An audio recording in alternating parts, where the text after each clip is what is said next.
Good afternoon সবাইকে। তো চলে আসলাম আজকে রান্না নিয়ে। তো আজকে হবে পুঁই পাতার বড়া আর পুঁই শাকের ডাঁটা দিয়ে মাছের ঝোল। তো প্রথমে মাছগুলো ভেজে নিলাম, তারপর কড়াইতে তেল দিয়ে তেল গরম করে তারপর তেজপাতা, শুকনো লঙ্কা, পেঁয়াজ কুচি আর থেতো করা রসুন কুচি দিয়ে আর কয়েকটা কাঁচা লঙ্কা দিয়ে ভেজে নিয়ে তারপর সবজিগুলো দিয়ে দিলাম। আর একটু লবণ, একটু হলদি গুঁড়ো, একটু জিরা গুঁড়ো আর একটু লঙ্কা গুঁড়ো দিয়ে ভালো করে ভেজে নিব। তো কিছুক্ষণ ভেজে নিয়ে তারপর কিছুক্ষণ ঢেকে দিলাম।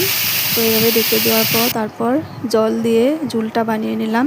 তো ঝুলটা জাল করে নেব। তারপর এখানে বেসন আর একটু চালের গুঁড়ো নিয়ে তার মধ্যে লবণ, হলুদ, লঙ্কা গুঁড়ো দিয়ে একটা বেটা বানিয়ে নিলাম বড়া বানানোর জন্য। তো এভাবে বড়াটা বানিয়ে নেব। তো এখানে ঝুলের মধ্যে মাছগুলো দিয়ে দিলাম আর ওই পুঁই পাতার বড়ার জন্য পুঁই পাতাগুলো এখানে ভালো করে মাখিয়ে নিলাম। তো এইভাবে পুঁই পাতাগুলো ভালো করে চুবিয়ে নিয়ে বড়ার মতো করে ভেজে নিলাম। তো হয়ে গেল আমার পুঁই পাতার বড়া আর পুঁই শাকের ডাঁটা দিয়ে মাছের ঝোল।